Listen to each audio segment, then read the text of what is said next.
Hi, Booktube. It's that smile. It's that damn smile.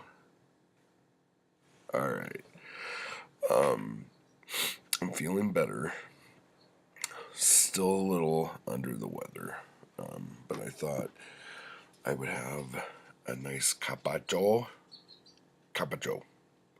with you and talk about all the awesome stuff happening in March. Oh my god, that's hot. For those of you who don't know, we have been having a sort of problem with uh, book storage, as you can imagine.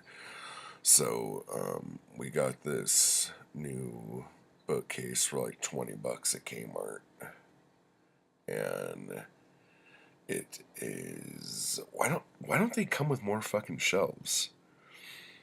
Like, I don't understand, man. This thing came with 3 shelves, and then there was one put into it. But I think it's the same size as this other little bookcase I have, so I'm going to put one more shelf in it. But it still has to be high enough so that the dogs don't pickle on it. So that's something to do. But we have March Mystery Madness. We're going to start that today. So we'll get right into it. For those of you who saw, let me just do it like this. This is the stack of paperbacks I'm going to be reading for this month. And one of the things is I originally showed you 18 Carter Brown books, like The Wayward Wahine there. And there were a couple other ones that were in there that I actually took out. Oh, The Mugger. That should be in here too. Anyway. But I took them out because I'm just going to be reading Rick Holman, who is like a PI, a private dick in Hollywood, and Danny Boyd, who is mainly like an East Coast private detective who was just like gorgeous. He's got like the $1 million profile, and all the girls go wild, kind of thing. Although when you read it, like his reputation precedes him, and none of the girls are actually really interested in him, and they think he's a dick. Oh, the Mugger is here, so we're all good. Okay. So anyway, so I have 16 Carter Brown books instead of 18, because I don't want to do any non-series books, and I don't want to start another series, because there's a few other. How many do I have that I haven't read? I think I have like 8 Carter Brown books that I haven't read. But that leads me into the 39th annual. Is it 39th? Does it say? It doesn't say on here. I think it says on the big one. Vintage paperback collector's show and sale. Ooh la la, $5 free parking. On Sunday, March 18th, from 9 to 4 at the Glendale Civic. It's a lot of fun, and I'm going to be doing a video talking about all the guests that are going to be there and what they've done. Because a lot of them you probably don't know by name, but if you knew the stuff they did or worked on, you would go, oh, I know who that is. That would be awesome to see them. So yeah, so that's going to be a whole lot of fun. And that's on the 18th. And my B day is on the 13th. So now you know everything about me. So that'll be good. I did get Audible again. Someone was talking to me about Overdrive. I'm going to see if they have that at my local library here, because that would be pretty cool too. I have 5 Poirot Agatha Christie books that I'm going to be hitting. Sorry. And so that'll be cool. I have Ed McBain, the 87th Precinct, the second book in that series. Walter Mosley, Devil in a Blue Dress. And that is all of the... Oh, and Krista Faust, Money Shot, who is going to be at the paperback show. So I'm probably going to take this with me and have her sign it. Oh, man. And then, I know we've already gone over this, people, but we'll do it again. Detective Comics, the annual, and the rest of the... Oh, I thought I only had 3 here, but I have 5. Okay, the rest of the... God damn it, I can't even think of it. Follow the Batman storyline. Oh, it's going to be so good. I can't wait for that. And then I also have the hardback of Killing Man by Mickey Spillane. So, through all of the stuff there, I have 30 books that I plan to read. I have the 2 Quarry books, Quarry in the Middle and Quarry's X, Hound of the Baskervilles for Borrowed. I think that was right. Anne Parker, the Richard Stark second book, Man with the Getaway Face. I've started reading that book so many times, and it's not because it's not good. It's like every time I start reading it, like something crazy happens, like the school calls and my kid's in trouble or something like that. It's just been like one of those, I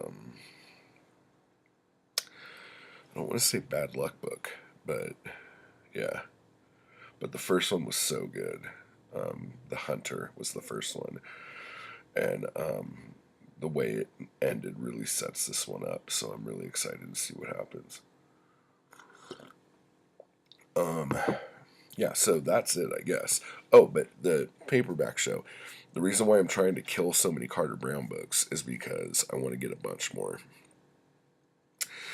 And I think I did a video on Carter Brown. A lot of people were commenting that they had never heard of Carter Brown before, which is not a weird thing. But to give you a little background, I guess, Carter Brown is an Australian author. Jeffrey Allen Yates is his name.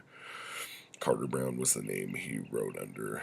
And in the 60s, he became like the biggest selling author there was, ish. And let me try to see if any of these...